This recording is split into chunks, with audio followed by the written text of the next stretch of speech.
En nuestra exposición de la segunda epístola de Pablo a Timoteo, llegamos hoy al capítulo 4 y tenemos previsto cubrir los versículos 1 al 5.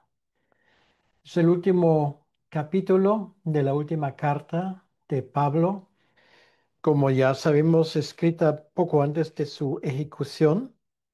Por lo tanto, esto lo podemos considerarlo como el legado del gran apóstol y las cosas que él nos ha puesto a todos a través de los tiempos es realmente digno de ser tomado en cuenta. La última vez Pablo versaba sobre la importancia de tener en cuenta la inspiración de la Escritura. Es un pasaje único, precioso y muy importante en el contexto bíblico que nos ayuda a saber cómo debemos de entender este gran tesoro que tenemos en nuestras manos, que es la palabra de Dios. Y con todo esto, ahora llegamos al capítulo 4 y Pablo, como veremos en un momento, empieza con máxima seriedad.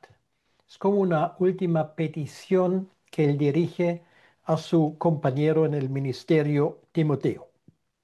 Tal vez más que una petición, es una orden final, sabiendo perfectamente que no iba a tener muchas más ocasiones de dirigirse a Timoteo.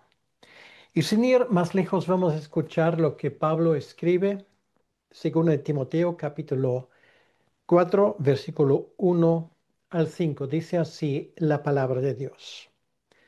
Te encarezco delante de Dios y del Señor Jesucristo, que juzgará a los vivos y a los muertos en su manifestación y en su reino, que prediques la palabra, que instes a tiempo y fuera de tiempo, redarguye, reprende, exhorta con toda paciencia y doctrina, porque vendrá tiempo cuando no sufrirán la sana doctrina, sino que teniendo comezón de oír, se amontonarán maestros conforme a sus propias concupiscencias, y apartarán de la verdad el oído y se volverán a las fábulas. Pero tú, sé sobrio en todo, soporta las aflicciones, haz obra de evangelista, cumple tu ministerio. Hasta aquí la palabra de Dios y vamos a pedirle a Dios que Él nos acompañe en este tiempo. Señor, una vez más te damos las gracias por poder estudiando, por poder estudiar tu palabra y te pedimos que tú nos ilumines, que el mismo Espíritu Santo que inspiró las palabras que acabamos de escuchar nos ilumine a nosotros para entenderlo bien. Te damos las gracias, Señor, que en nuestros tiempos tampoco estamos sin testimonio, que allí queda el testimonio profético, apostólico a través de los tiempos. Y te pedimos, Señor, que lo tomemos en cuenta y que esto se transforme en la base de nuestra vida de creyentes y de nuestro ministerio. En tu nombre, Señor. Amén. Son palabras muy serias que acabamos de escuchar de parte de Pablo y es como podríamos llamarlo casi un encargo para el que proclama la palabra de Dios. Y por supuesto eso dirige en primer lugar a Timoteo como fiel colaborador de Pablo, que en este momento tiene la responsabilidad de las iglesias cristianas en Asia Menor, particularmente en la urbe de Éfeso. Entonces, lo que Pablo está escribiendo aquí en este pasaje tiene características de una orden militar o de las directrices que manda el jefe de una empresa. Y además Pablo lo hace como hemos visto en la presencia de Dios. Es como si él invocara a Dios como testigo. Le invoca a Timoteo solemnemente a tomar en cuenta estas cosas. No son más que sugerencias. Lo que Pablo quiere decir aquí es que esto, mi querido Timoteo, es algo que tienes que tomar en cuenta todos los días. Y a Dios le pone por testigo, y esto por varias razones, porque nos damos cuenta aquí Pablo le menciona como juez. El Hijo tiene función de juez. Juan 5:22 nos dice algo en cuanto a este tema. Esto quiere decir que es Dios el Hijo que evalúa el ministerio de un predicador.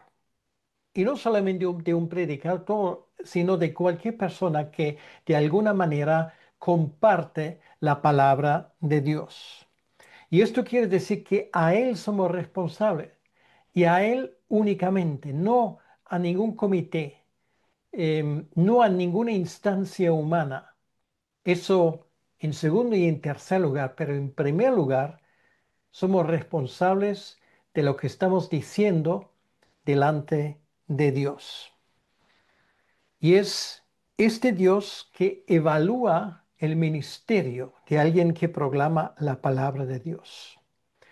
Él nos dará la recompensa si procede en algún momento. Y esto es muy importante porque eso de las recompensas hay que tomarlo muy en serio.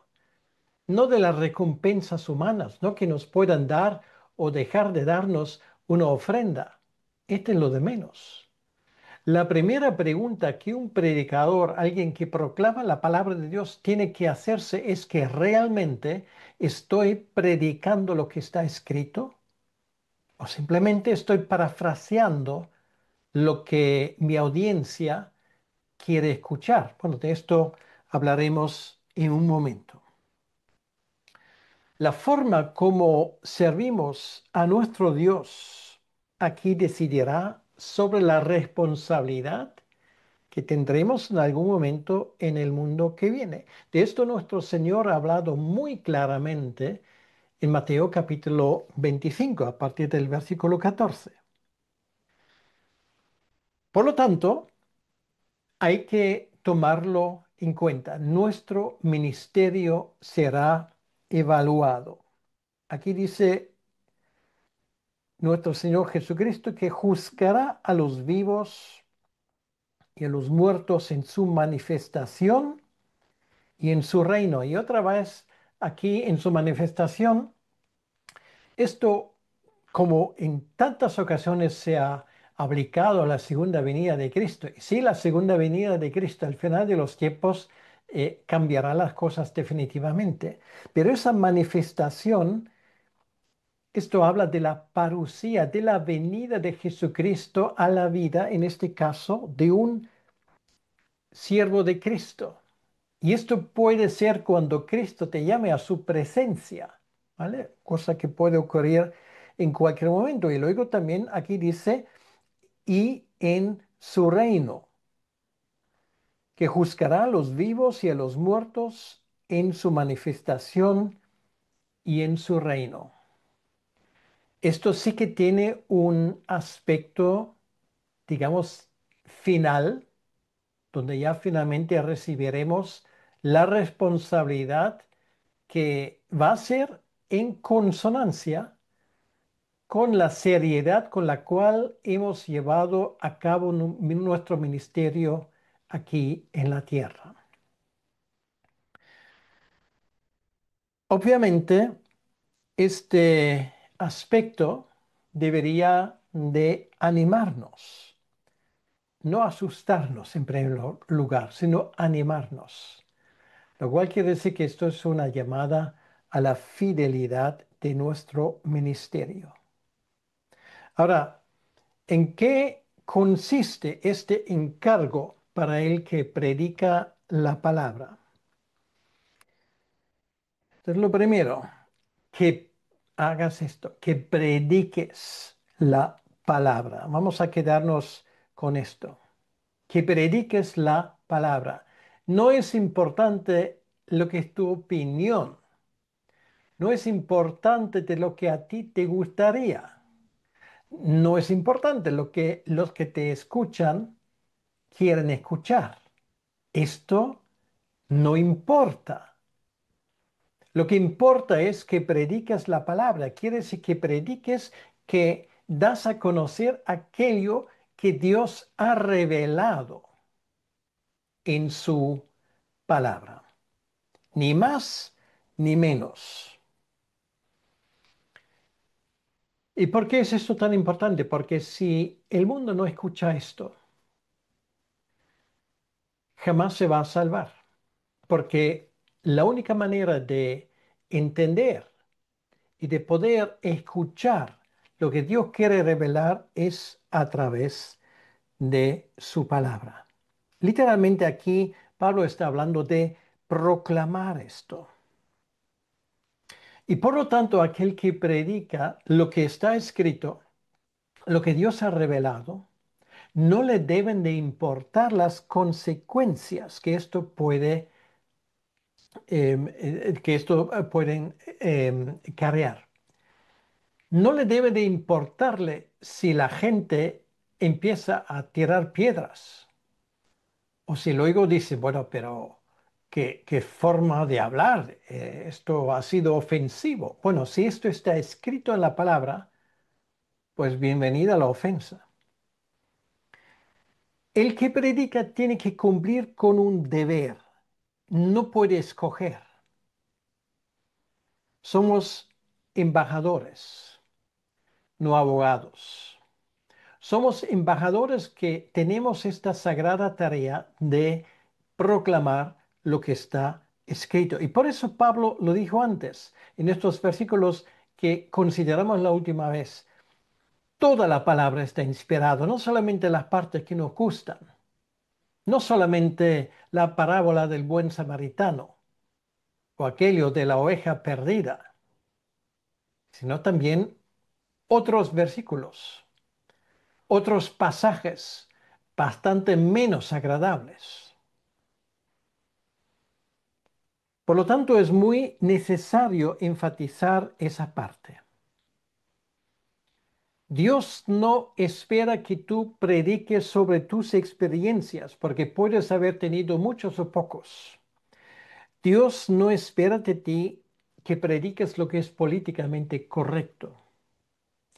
Dios no espera de ti que prediques de tal modo que nadie se ofenda, que al salir de la iglesia todo el mundo dice, ay, que bien ha predicado usted, pastor. Si tú no predicas la palabra, ese tipo de piropo también podría venir de la boca del diablo mismo. Por lo tanto, no tienes que dejarte guiar por lo que la gente quiere escuchar. Y sobre todo esa manía de que, bueno, usted puede predicar sobre cualquier cosa, pero no puede pasarse de los 30 minutos o de los 20, o como a mí me ha pasado, es que esto se rebaja cada vez, pues ya te ponen un programa y te asignan exactamente 18 minutos para la predicación. Yo admito que hay predicadores que das gracias a Dios que después de 18 minutos paran. Yo no lo pongo en duda. Pero si alguien predica la palabra de Dios de verdad, ¿qué son 18 minutos? ¿Qué son 18 minutos en una semana de 7 días con 24 horas cada día y con cada día y con cada hora con 60 minutos? ¿Qué son 18 minutos exactamente? ¿Es esto lo que hoy es el derecho que Dios tiene en nuestras congregaciones, pero que haya tiempo suficiente para la alabanza, porque la alabanza es muy importante? Sí que la alabanza es importante, pero no menos importante es la palabra de Dios.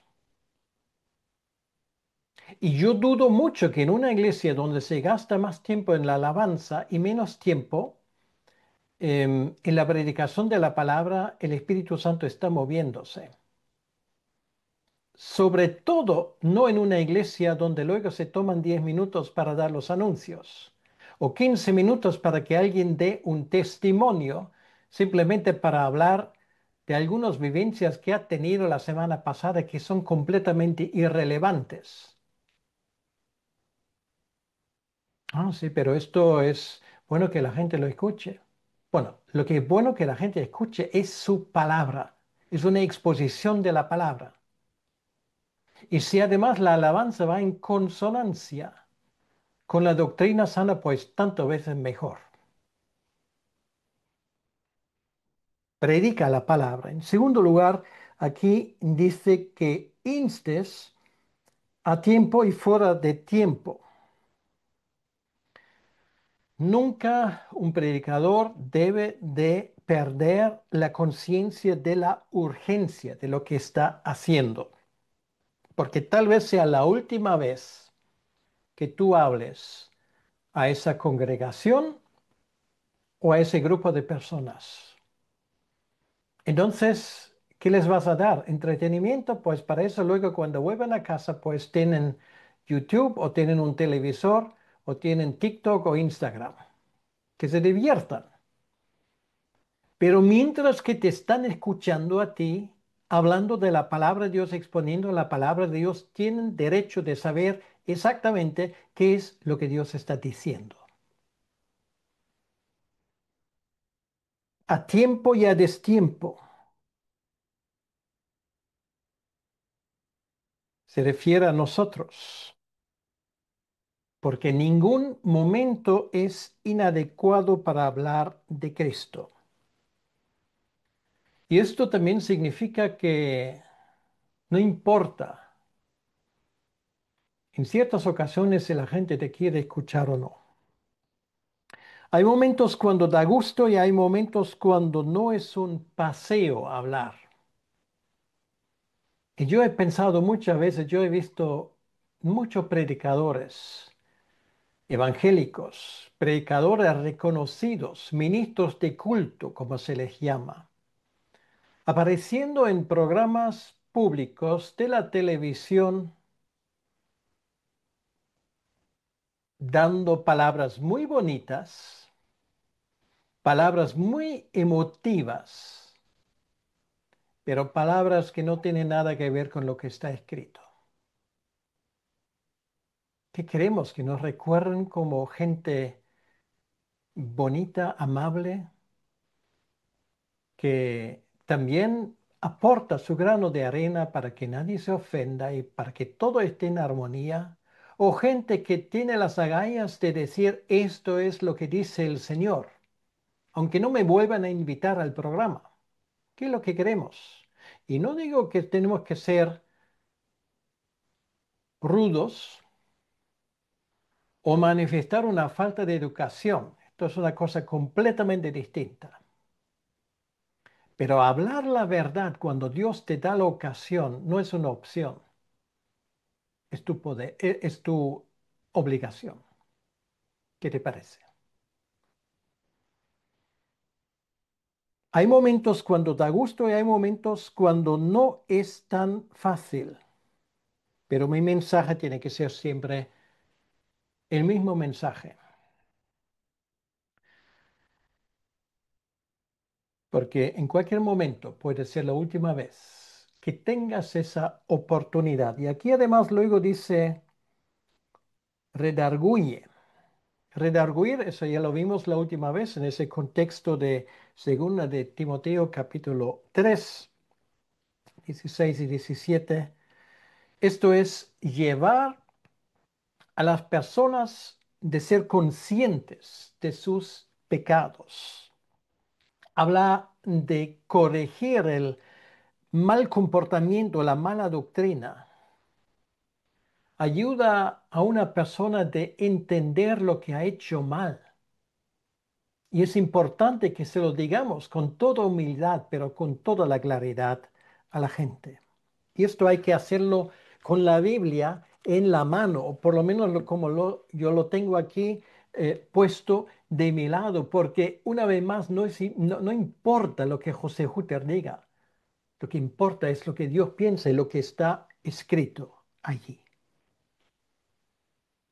Esto hay que hacerlo con la Biblia abierta en la mano, usando la Biblia no solamente como embellecimiento, porque es siempre bonito cuando un predicador tenga una Biblia en la mano, ni hay que usarlo para citar de esa Biblia, para leer la palabra, para ayudar a la gente para que lo entienda. Para eso a veces hay que predicar la ley, lo que Dios exige, lo que Dios quiere, para que la gente llegue al punto de darse cuenta, yo necesito el perdón de Dios. Y es el momento cuando ya llegan las buenas noticias, el Evangelio. Luego, el siguiente punto que se menciona aquí es reprender. Se refiere a las consecuencias del pecado. El final será el infierno si no se corrige. Nada menos que esto. Claro, en nuestro tiempo raras veces se habla del infierno, pero por lo que yo puedo decir, lo que yo veo en mi entorno, la mayoría de la gente en la cuales yo me muevo van exactamente allí, al infierno, porque no tienen conocimiento de Dios, ni han sido despertados para arrepentirse. ¿Y por qué no? Porque nunca nadie les ha hablado.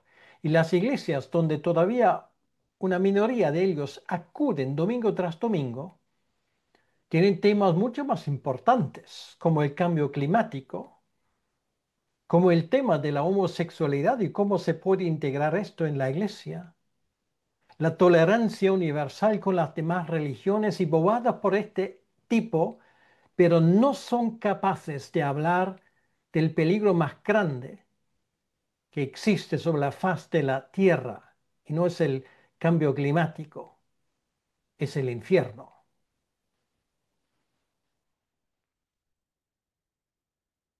Luego aquí se habla de exhorta con toda paciencia. Quiere decir que es explicar el camino de la salvación una y otra vez. Tiene un aspecto correctivo y también tiene un aspecto de animar. No solamente hay que decir a la gente lo que está mal, sino también cómo esto se remedia. Y una vez más, pocas veces se hace, porque para todas esas cosas, para hacerlo bien, hay que conocer la palabra de Dios muy bien. Aquí dice con paciencia, que dice, si hace falta, dices la misma cosa 50.000 veces, y si eres demasiado complicado, pues hazlo más sencillo. Pero luego añade y con doctrina, quiere decir, tienes que saber qué es lo que la Biblia enseña. Y ahora te pregunto una cosa, ¿cuándo fue la última vez que te has leído una teología sistemática que valga la pena? Uy, una teología sistemática es para los teólogos, ¿no? Bueno, hay teologías sistemáticas escritas para gente que no son teólogos. Hay de todo. Pero ¿tú tienes alguna idea de lo que es la doctrina cristiana? No solamente lo básico, sino algo que va más allá de esto. Se nos ha metido esto en nuestra mente, que esto es solamente para los expertos, para los entendidos, para la gente que se puede permitir de estudiar la palabra de Dios. Y te digo que todo el mundo se puede permitir de estudiar la palabra de Dios si quiere, porque tenemos tiempo para hacer cosas, muchas cosas. Solamente, curiosamente, cuando llegamos a la hora de estudiar la palabra de Dios, tenemos mil excusas.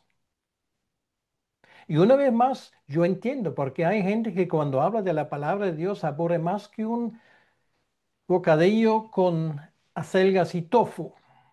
Yo lo comprendo. yo comprendo que hay profesores, maestros, predicadores que te aburren hasta que te salgan las lágrimas. Es una pena, realmente. Y tienen la culpa ellos. Pero otra parte reside en ti, porque si no te gusta, si no puedes escuchar, y si es culpa realmente de un predicador que debería hacer otra cosa, parar calles o vender pescado en vez de estar detrás de un púlpito, yo lo concedo. Esos casos existen. Pero entonces cambia de iglesia, busca de una donde hay alguien que valga el salario que se le paga. Y si no puedes, hay libros, incluso hay libros gratis. O sea, excusa no hay ninguna, ¿vale? Si tú quieres, pues puedes. Y hay maneras de hacerlo. Y si tú le dices, bueno, es que no hay manera de hacerlo en mi caso, te animo, escríbeme, yo te ayudaré, créemelo.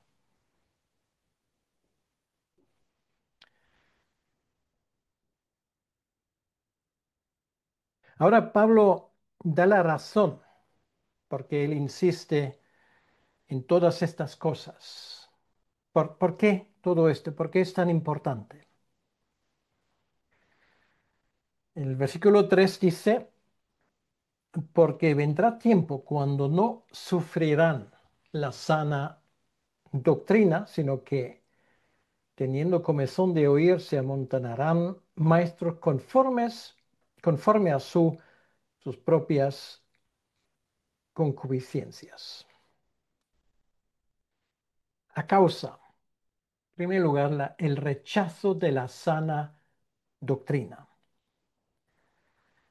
Habrá un rechazo, lo había ya hace 2000 años, lo sigue habiendo hasta el día de hoy y lo habrá hasta que el Señor finalmente volverá al final de los tiempos. Habrá un rechazo de la doctrina sana, la palabra de la cual que se usa aquí sana, de esa palabra viene la palabra higiene. Quiere decir que es la enseñanza idónea para promover la salud espiritual de la gente. Y siempre habrá un problema en esa área.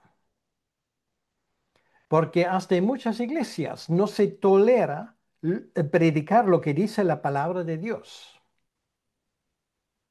Y hay mucha gente que no quiere escuchar lo que está escrito, quiere escuchar lo que le guste. Cuando la gente incrédula o los falsos maestros nos empiezan a aplaudir, entonces llega el momento para un predicador de preguntarse qué es lo que he hecho mal.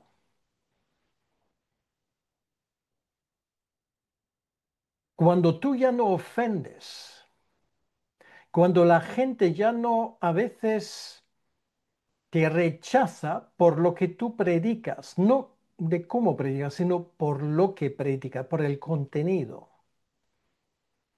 Pregúntate qué hay en tu ministerio que no está bien. Yo veo en el Nuevo Testamento apóstoles y gente que no eran apóstoles predicando la palabra. Hay conversiones, pero también hay piedras. Quiere decir que hay gente que montan en cólera porque no aguantan lo que están escuchando. Y esto siempre lo habrá. Si tú en tu ministerio, en tu forma de compartir el Evangelio, nunca has tenido ningún contratiempo, no por ser soberbio o arrogante, sino por lo que predicas, entonces me temo que con tu predicación hay algún problema.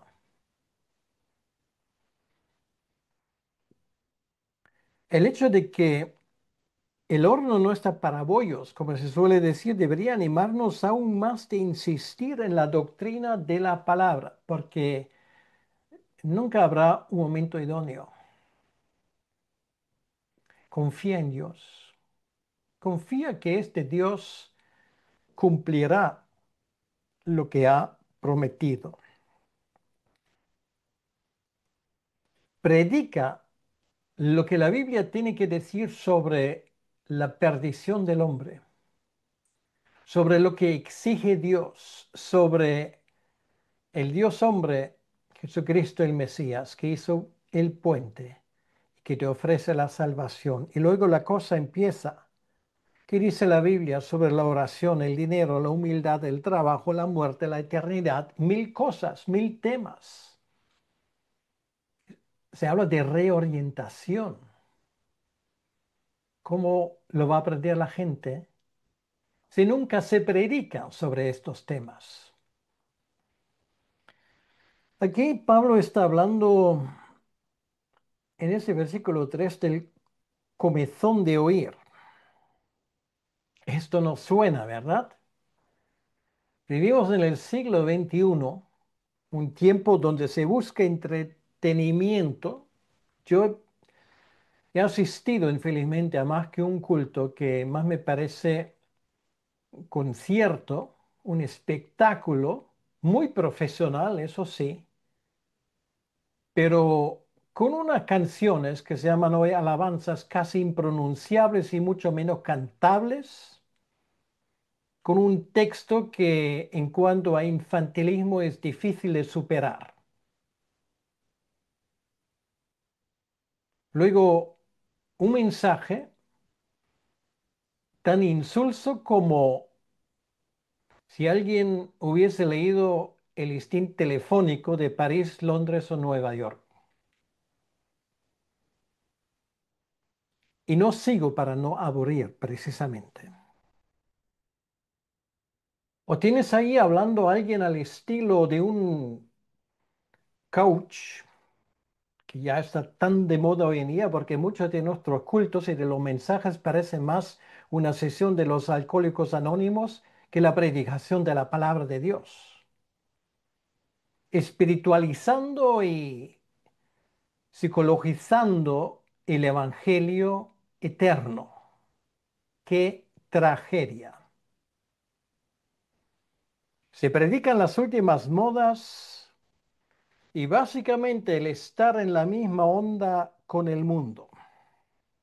Obras de teatro que sustituyen a predicaciones, el ser amable que sustituye a ser claro en lo que dices.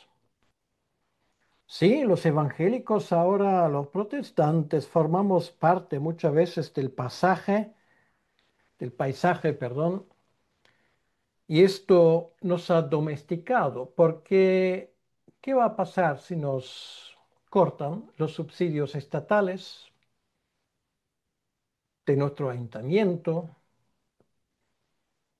Si la gente se va de mi iglesia porque se ofende, deja de dar dinero,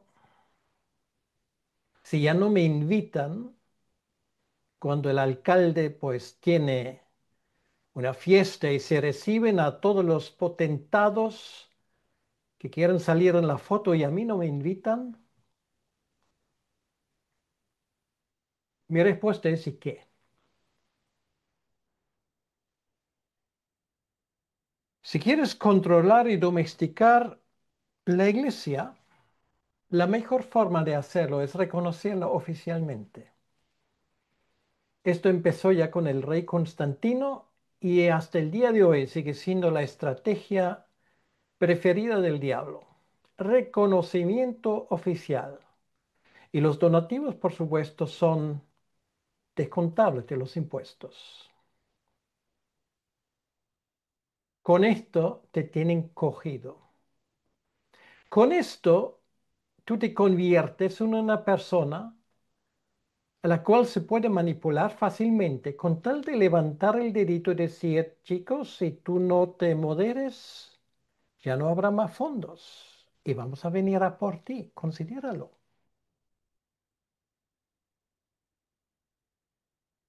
Y así han domesticado muchas iglesias. Por esta razón, el protestantismo en lo que es Europa prácticamente está muerto.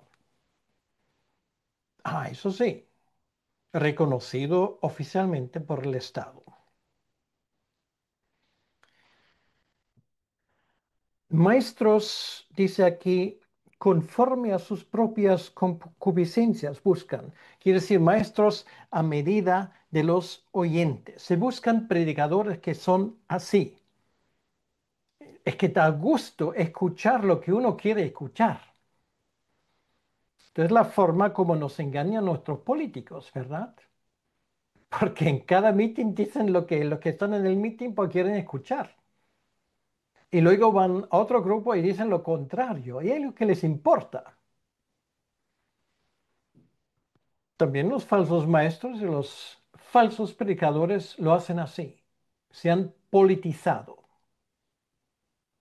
Pero no por ser de izquierda o de derecha, sino se han politizado porque siguen a las pautas de los políticos. Usan las mismas estrategias. Predican lo que la gente que vive en pecado y que aborrece la verdad quiere escuchar. Las hay muchos, por eso Pablo dice aquí, se amontonarán maestros. Son del montón, hay muchos, demasiados. El resultado de esto lo tenemos en el versículo 4. Dice aquí, y apartarán de la verdad el oído y se volverán a las fábulas. Porque la verdad les aburre la verdad soberanamente. Y sin embargo les gustan las fábulas. Las fábulas son falsas ideologías, puntos de vista teológicas. La palabra que se usa aquí literalmente es la palabra de donde viene nuestra palabra mito, lo que hoy se llama leyenda urbana. Cosas que no son así, pero que suenan bonitos, son interesantes, pero que no tienen nada que ver con la realidad de la vida cristiana o de lo que Dios quiere. Es una fascinación por cualquier cosa menos la verdad. Por eso tenemos todo tipo de teologías, porque tú puedes escoger como escoges en un supermercado lo que más te gusta. Y sin embargo, para terminar ese pasaje, Pablo habla de la manera de la cual tiene que ser hecha una persona que resiste a todo esto. Ahora tenemos creo que es la quinta vez en estas epístolas la palabra pero tú. O sea, lo que a Timoteo se le caracteriza es el contraste, el ser distinto precisamente. Pero tú. ¿Qué tiene que ser, Timoteo? En primer lugar, sé sobrios, sobriedad. Bueno, sobriedad en el contexto inmediato es no emborracharse con alcohol. En ese caso es no emborracharse con el alcohol y el veneno de los mitos, sino manteniéndose a la verdad. Quiere decir, esto incluye tener dominio sobre sí mismo, dominio propio, discernimiento.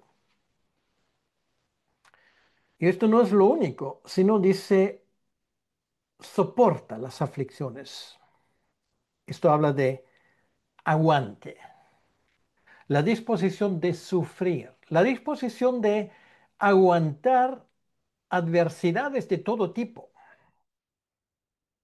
no dejarse fácilmente apartar de lo que Dios ha mandado, no huir, quiere decir cumplir la misión. Yo pertenezco a una misión que anualmente prácticamente pierde tanto misioneros viejos como misioneros nuevos entran. En el tiempo que yo he pasado en España, he visto dos veces el número de misioneros irse a casa que han venido. Aguante. A veces las cosas se ponen difíciles. ¿Sabes una cosa? Que Dios nunca te ha prometido de que todo va a ir según tus planes. Sabes que muchas veces en las adversidades y los problemas es cuando realmente aprendes cosas.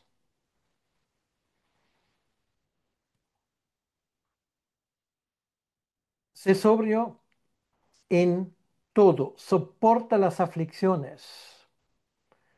a su obra de evangelista, que se sigue proclamando la verdad. Es el evangelio que nos caracteriza. Por esto nos llaman evangélicos,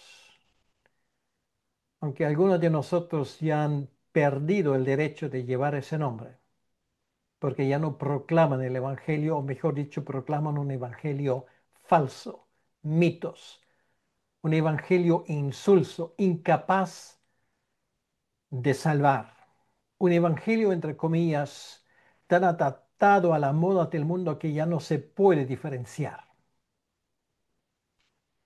Es el evangelio que nos caracteriza. En España a veces nos han llamado evangelistas. Ojalá lo fuéramos.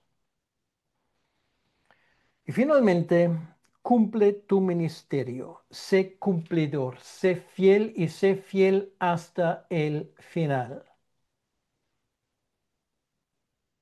Esas son las palabras que Jesús usa al darnos la bienvenida en el cielo. Bien hecho, siervo fiel.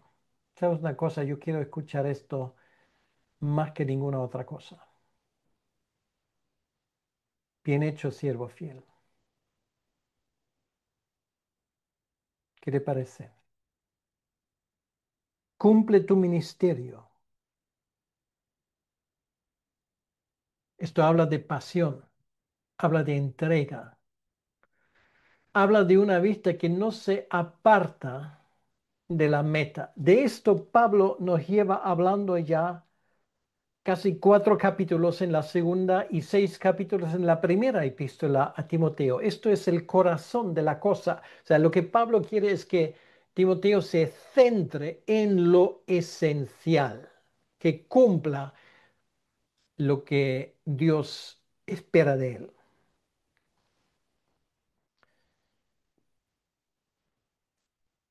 Si tú dices, Señor, herme aquí, sé que no soy perfecto y muchas veces meto la pata y no lo digo como excusa, sino simplemente constatando hechos.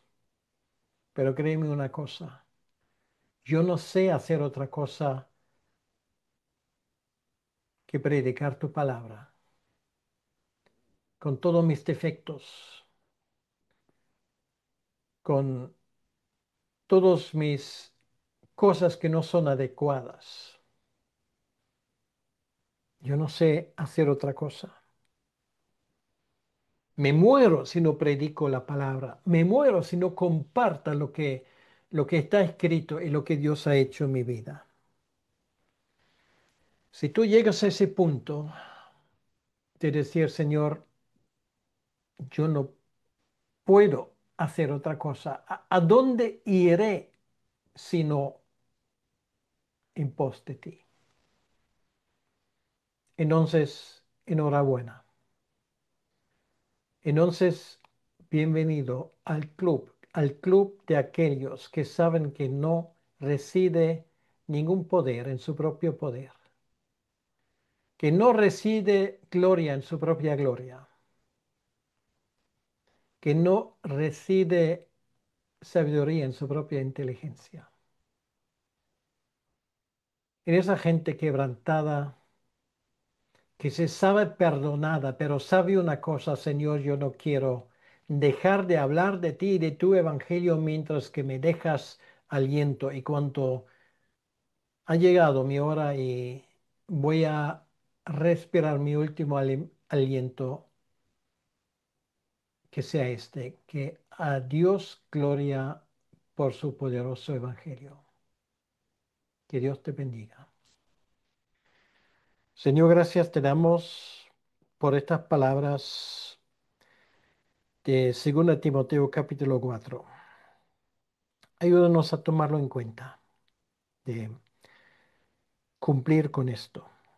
Te pedimos, Señor, que tú nos bendigas, que nos ayudes a ser fiel. Danos las fuerzas cuando nos falten las fuerzas. Danos la paciencia cuando a veces no tenemos paciencia. Danos discernimiento cuando a veces nos falta. Coge nuestra mano Y si hace falta, ponnos sobre tus hombros. Pero ayúdanos, Señor, a seguir adelante. Te lo pedimos en tu nombre, Señor, para tu honra y para tu gloria. Amén. Que Dios te bendiga.